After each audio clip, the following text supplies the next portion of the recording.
Dahil umiiyak na naman ang aking bulsa, magdilata na lang muna. Pero lagyan natin ng pechay para may sustansya. Basta hugasan lang ng mabuti. Ganito pala ako mang-shop ng pechay. Maliliit at hiwalay ang stem sa dahon. Mag-ready na rin ng sibuyas, bawang at siling green. Konting mantika lang talaga ang gamit ko. Sakto lang para maluto yung bawang at sibuyas. Nilagay ang delata. Gamit ko ngayon ay tuna afritada.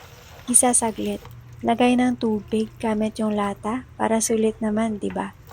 Lagay ang mga stem at haluing mabuti. Takpan at simmer for 5 to 10 minutes. Lagay ang dahon at haluing mabuti. Isa sa mga nagpapasarap ng pagkain ay yung paghalo ng mabuti. Agree? Tikman muna at baka di tayo maging masaya sa huli. Asin lang ang dadagdag ko. Sapat na yun para sa akin. Panghuli yung siling green. Simmer lang ng 2 to 3 minutes. Hindi malata yung dahon. At serve na natin dahil may gutom na dito.